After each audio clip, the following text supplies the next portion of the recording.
Shutting Congress down early.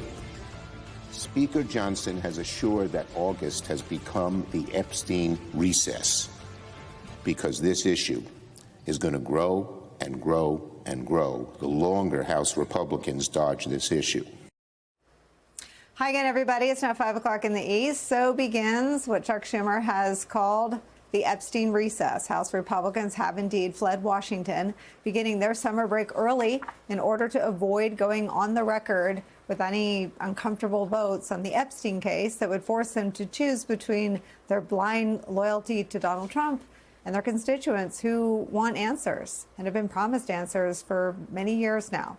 It's a move our friend Rachel Maddow says will haunt Speaker Mike Johnson while putting up the New York Times headline that reads, quote, Johnson cuts short House business to avoid vote on releasing Epstein files. Rachel declared this, quote, whatever else Republican House Speaker Mike Johnson and the congressional Republicans who serve under him ever do in this life, this headline will last forever and ever for their whole blessed lives. Another headline that will likely be haunting Republicans during the recess, this bombshell from the Wall Street Journal, a story that broke this afternoon that we told you about in the last hour. Justice Department telling Donald Trump in May that his name is among many in the Epstein files. From that piece of reporting, quote, in May, Bondi and her deputy informed the president at a meeting in the White House that his name was in the Epstein files. That's according to senior administration officials. Many other high-profile figures were also named. Trump was told being mentioned in the records is not a sign of wrongdoing. More from the Journal's report, quote, Bondi and her deputy told the president at the meeting that the files contained what officials felt was unverified hearsay about many people, including Trump, who had socialized with Epstein in the past, some of the officials said. They also told Trump that senior Justice Department officials didn't plan to release any more documents related to the investigation of the convicted sex offender because the material contained child pornography and victims' personal information, the official said. In response to NBC's request for comment, the White House called the Wall Street Journal report fake news and blamed Democrats and the media. Now, as Republican lawmakers head back to their districts, they will be on the defensive, trying to sell their unpopular so-called big, beautiful bill. They will instead likely be faced with demands for more information on the Epstein files, ones that are sure to surge following this new stunning reporting. It is where we start the hour with MSNBC senior contributing editor Michelle Norris. Also joining us, president of Media Matters for America, Angelo Carusone is back, and managing editor of The Bulwark and MSNBC contributor, Sam Stein is here. Michelle, I start with you. What the Wall Street Journal is reporting is so stunning. And to see Donald Trump on July 15th, we'll try to pull the sound over. We played it in the last hour. Ask this question directly. Were you told that your name is in the files? He says no. Wall Street Journal today reporting, based on multiple sources, that Pam Bondi and her deputy told Donald Trump the opposite, that he is indeed in the Epstein files.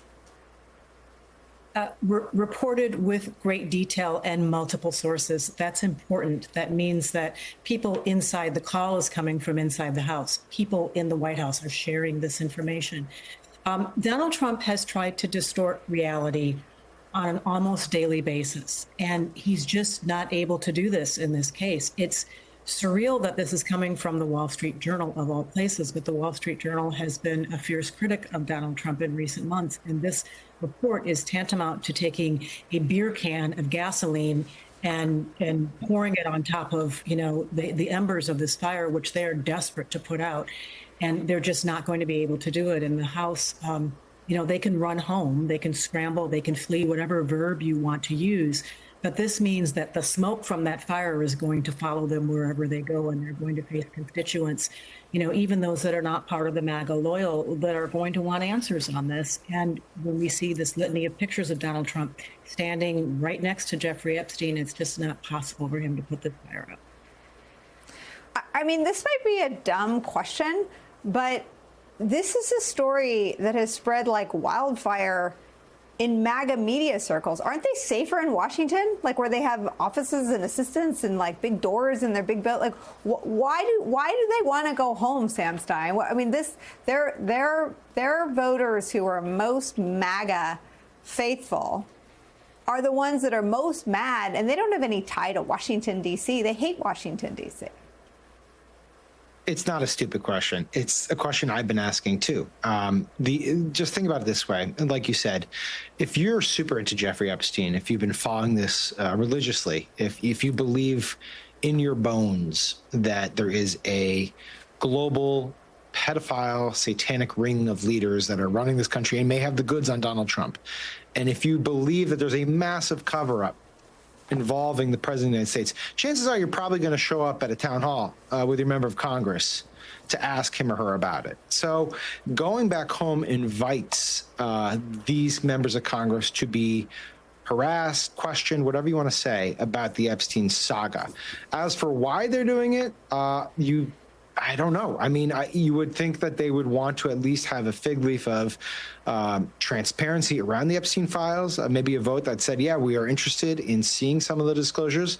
Perhaps they were, relieved when Trump said release the grand jury testimony, although there was a huge setback today on that. But they are in for real confrontations when they get home. And I think they know that, too, because you see now some of the members saying, well, we are going to get to this. We will deal with this when we get back in September. But that just invites 5-6 weeks of questions around this same storyline.